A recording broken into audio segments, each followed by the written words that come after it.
రంగయ్య వ్యాపారం. రంగయ్య అనేవాడి తండ్రి రాజుగారి కొలువులో పనిచేస్తూ బాగా డబ్బులు సంపాదించాడు. అతడు కొడుకును కూడా కొలువులో చేరమంటే వాడు కాదని వ్యాపారం చేస్తానన్నాడు. వ్యాపారానికి వారసత్వం కావాలి, మన ఇంట్లో వ్యాపారం వచ్చిరాదు, నా మాట విని కొలువులో చేరు అన్నాడు తండ్రి. కాస్త దూరంగా ఉండి ఈ మాటలు విన్న రంగయ్య తల్లికి కోపం వచ్చి, చెట్టంత మేనమామ వ్యాపారంలో అంచెలంచెలుగా పైకి వస్తే వ్యాపారం అచ్చిరాదంటావేం? నీకు నీ వాళ్లే తప్ప నా వాళ్ళు అవసరం లేదు అంటూ భర్త మీద చెంగును లేసింది. నువ్వు చెప్పేది నీ తమ్ముడు లోకనాథం గురించే కదా? వాడు కన్న కొడుక్కే వ్యాపార రహస్యాలు చెప్పడు, నీ కొడుక్కి చెబుతాడా? ఎక్కడో ఒకచోట శిక్షణ లేకుండా ఎవరైనా వ్యాపారంలో ఎలా పైకి వస్తారు చెప్పు అన్నాడు రంగయ్య తండ్రి. రంగయ్య తల్లి ధైర్యం చెబుతున్న దానిలా కొడుకు భుజం మీద చెయ్యి వేసి భర్తతో, నీవన్నీ మరీ చోద్యాలు, నా తమ్ముడు నీలాగా స్వార్థపరుడు కాదు.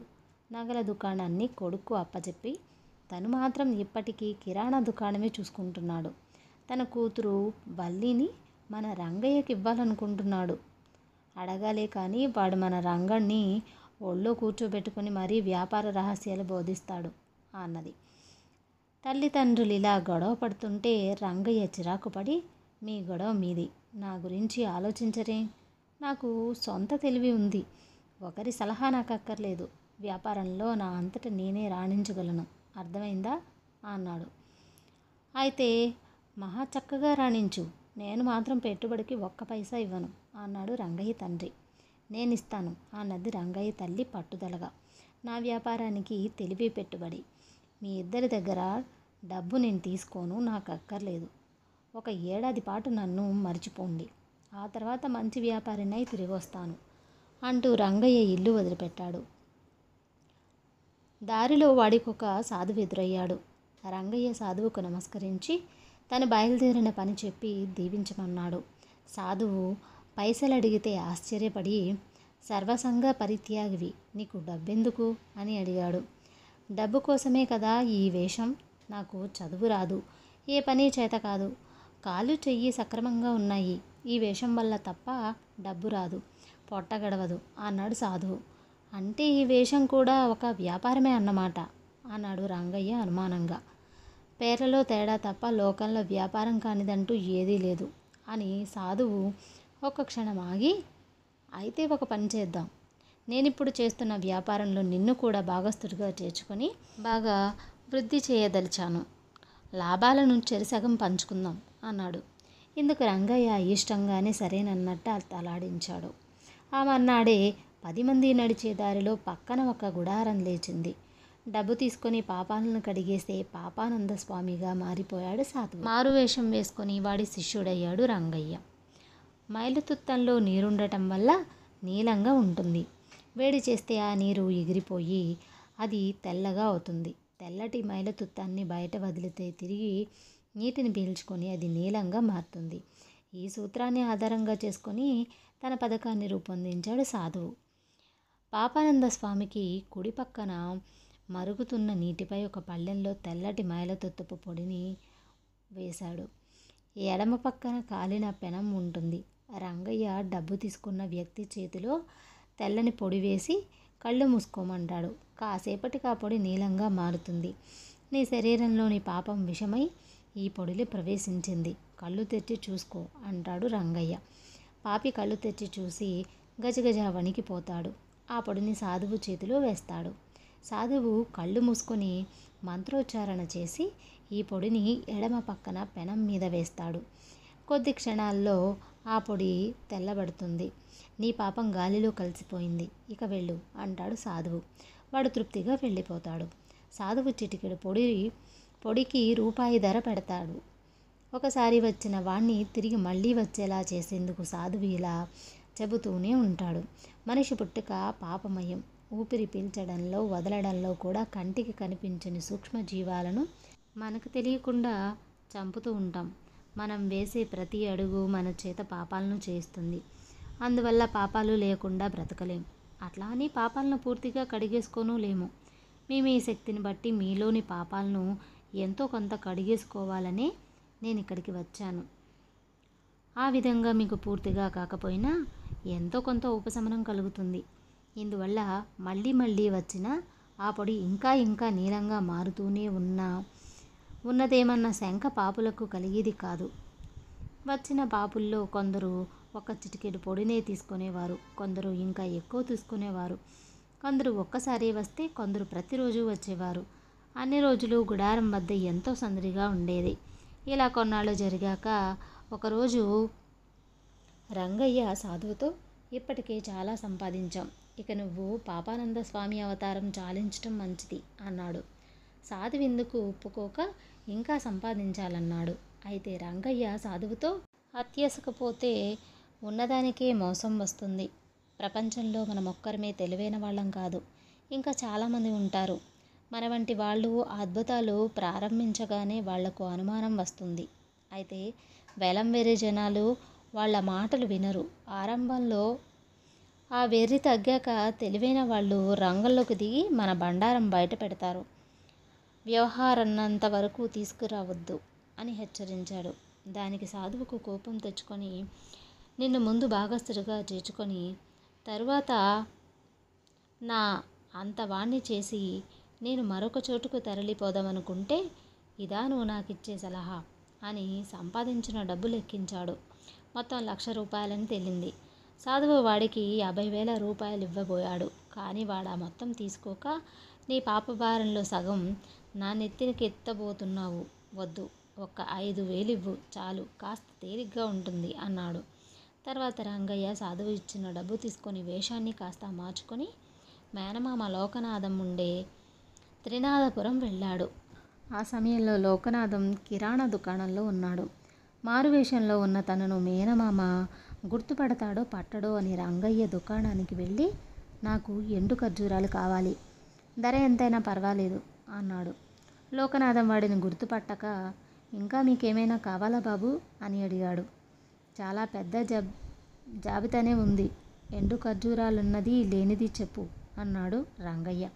వెంటనే లోకనాథం, ఒరేయ్ వెంక అని పిలిచాడు. లోపల నుంచి 15 ఏళ్ల కుర్రవాళ్ళు వచ్చాడు.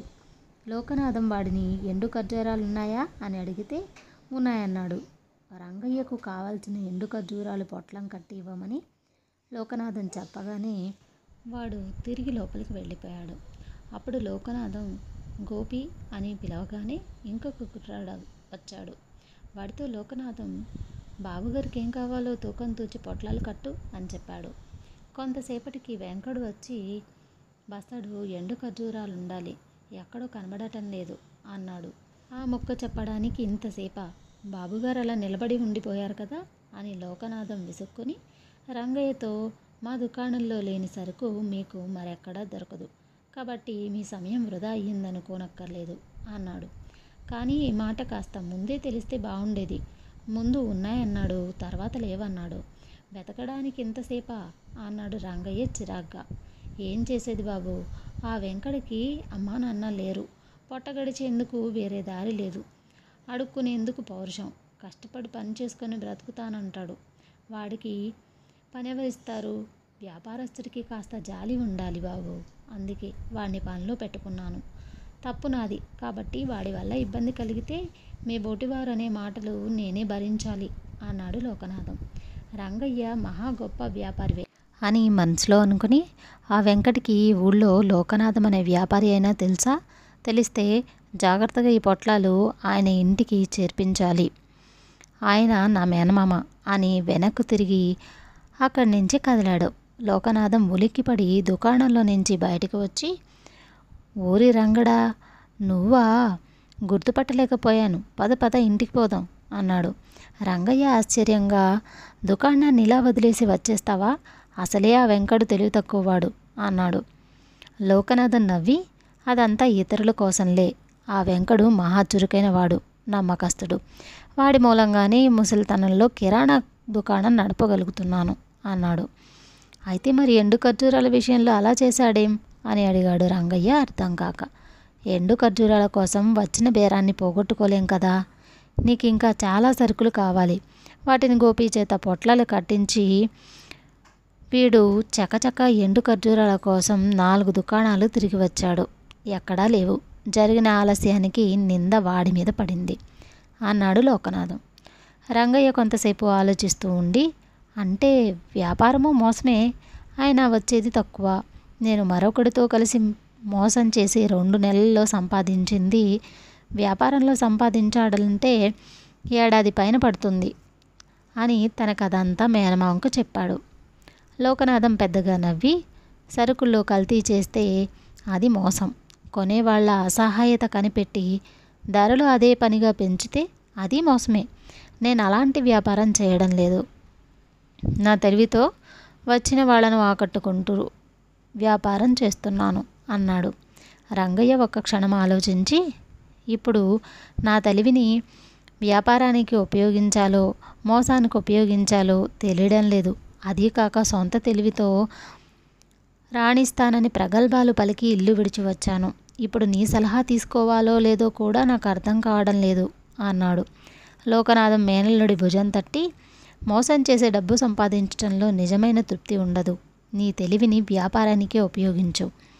సామాన్యులకు సేవ చేయాలనే అధిక లాభాలను ఆర్జించి పెట్టే నగల వ్యాపారాన్ని కొడుక్కిచ్చి నేను కిరాణా దుకాణం నడుపుతున్నాను. ఇక నా సలహా సంగతంటావా? నువ్వు నన్నేం సలహా అడగలేదు. అడగకుండా నేను నీకు సలహా ఇచ్చాను కాబట్టి నువ్వు నా నుంచి ఇంకా వ్యాపార రహస్యాలు తెలుసుకుని రాణించవచ్చు అన్నాడు. ఈ విధంగా రంగయ్య వ్యాపారంలో ప్రయోజకుడై ఏడాది గడిచాక తల్లిదండ్రుల వద్దకు వెళ్ళి జరిగిందంతా చెప్పి వారిని సంతోషపెట్టాడు. తర్వాత వల్లిని పెళ్లి చేసుకొని మేనమామను కూడా సంతోషపెట్టాడు. తను సుఖంగా జీవించాడు. కథ సమాప్తం. తర్వాతి కథ జ్ఞానం పాండిత్యం. రంగనాథపురంలో పాండురంగడనే వ్యాపారం ఉండేవాడు. ఆయన వ్యాపారం 3 పువ్వులు 6 కాయలుగా నడుస్తుంది. అయితే ఆయన కొడుకులిద్దరూ పెరిగి పెద్దవాళ్ళవుతున్నా ఒక్కరికి వ్యాపారం పట్ల ఆసక్తి లేదు. పాండురంగడి పెద్ద కొడుకు శ్రీనాథుడు ఏకసంతాగ్రహి. ఎంత క్లిష్టమైన గ్రంథాన్నైనా సరే ఒక్కసారి చదివితే చాలు వాడికి పూర్తిగా గుర్తుండిపోయేది. గొప్ప పండితుడు కావాలని వాడి కోరిక. శ్రీనాథుడి తమ్ముడు కమలనాభుడు కూడా విద్యావంతుడు కావాలని కళ్ళకంటున్నాడు. నిఘంటువు సహాయంతో కావ్యాలలోని పద్యాలను అర్థం చేసుకొని ఆకళింప చేసుకుంటూ తన జ్ఞానతృష్ణను తీర్చుకుంటున్నాడు. ఒక రోజున పాండురంగడి ఇంటికి బృహస్పతి అనే గురువు వచ్చాడు. ఆయన సమీపారణ్యంలో గురుకులాశ్రమం నడుపుతున్నాడు. అప్పుడప్పుడు దేశ సంచారం చేసి తనకు శిష్యులు కాదగ్గ వారిని ఎన్నుకొని వెళుతుంటాడు. పాండురంగడు తన కొడుకుల గురించి ఆయనకు చెప్పుకొని, నా కుమారులు విద్యావంతులు కావటం నాకు ఇష్టమే, కానీ నా వ్యాపారానికి వారసులు కావాలి కదా. తమరు వాళ్ళిద్దరినీ పరీక్షించి వాళ్లలో ఒక్కడినైనా వ్యాపారం చేయడానికి ఒప్పించండి అని కోరాడు. బృహస్పతి శ్రీనాథుణ్ణి పిలిచి ఏమేమి గ్రంథాలు చదివినది అడిగి తెలుసుకొని ఆశ్చర్యపడ్డాడు. ఆయా గ్రంథాలలో ఏ మూల ఉన్న విషయాన్ని అడిగినా వాడు మక్కిగా అప్పచెప్పేసేవాడు. తర్వాత బృహస్పతి కమలనాభుణ్ణి పిలిపించి కొన్ని ప్రశ్నలు వేశాడు. వాడు చాలా గ్రంథాలే చదివాడు, కానీ ఏది కూలంకషంగా రాదు. ప్రతి గ్రంథంలోనూ వాడికి నచ్చిన భాగాలు కొన్ని ఆకళింప చేసుకున్నాడు. నువ్వు చాలా పుస్తకాలే చదివావు, కానీ ఒకటి పూర్తి చేయలేదు. అందువల్ల నీది మిడిమిడి జ్ఞానం అన్నాడు బృహస్పతి. ఆర్య, ఆ విషయం నాకు తెలుసు. అయితే మొత్తం పుస్తకాన్ని ఆకళింపు చేసుకునే శక్తి నాకు లేదు. నాకు ఆసక్తి కలిగించే భాగాలను మాత్రమే ఎలాగో కష్టపడి అర్థం చేసుకుంటున్నాను అన్నాడు కమలనాభుడు. బృహస్పతి వాడితో ఇంకేమీ చెప్పలేదు. ఆయన పాండురంగడితో నీ పెద్ద కొడుకు వ్యాపారానికి పనికి వస్తాడు, రెండోవాడు పండితుడవుతాడు. ఇద్దరిని కొంతకాలం పాటు నా ఆశ్రమానికి తీసుకువెళ్ళి కొన్నాళ్ళు ఉంచుకొని పంపుతాను అన్నాడు. పాండురంగుడు ఆశ్చర్యంగా, ఎలాంటి పుస్తకాన్నైనా ఇట్టే కంఠస్థం చేసే పెద్దవాడిని వ్యాపారానికి పనికి వస్తాడని చెప్తున్నారు. మిడిమిడి జ్ఞానం ఉన్న చిన్నవాడిని పండితుణ్ణి చేస్తానంటున్నారు. మీరు ఈ విషయమై లోతుగా ఆలోచించినట్లు లేదు అన్నాడు. దానికి బృహస్పతి మందహాసం చేసి, ఆ విషయం నీకు రేపటికల్లా అర్థమవుతుంది. ఈలోగా నేను నీకు ఒక సహాయం చేయదలిచాను. నాకు వైద్యశాస్త్రంలో ప్రవేశం ఉంది. మీ ఇంట్లో ఎవరైనా వింత రకం జబ్బుతో బాధపడుతుంటే చెప్పు, మంచి మందిచ్చి వెళతాను అన్నాడు. పాండురంగుడు ఇంటిల్లపాదిని ఒకచోట సమావేశపరిచి బృహస్పతి అన్న మాటలు చెప్పాడు. వెంటనే అందరూ తమకున్న జబ్బుల గురించి చెప్పుకున్నారు. వారిలో పాండురంగడి తల్లి జబ్బు వింతగా ఉంది. ఆవిడకు పిల్లిని చూస్తే తలనొప్పి వస్తుంది. పిల్లి వెళ్ళిపోయిన కాసేపటికి అది మాయమైపోతుంది. ఈ మాటలు విని బృహస్పతి అప్పటికప్పుడు తాళపత్ర గ్రంథాలపై ఏదో రాసి పాండురంగడికిచ్చి, ఇందులో నీ తల్లి జబ్బుకు చికిత్స వివరాలు రాశాను. రాత్రిపూట ఏకాంతంలో చదివి ఇందులోని విషయాలు అర్థం చేసుకో. రేపు మనం కలుసుకున్నప్పుడు వివరాలు నాకు చెప్పు. అంతవరకు ఇందులోని విశేషాల గురించి ఎవరితోనూ మాట్లాడకూడదు అన్నాడు.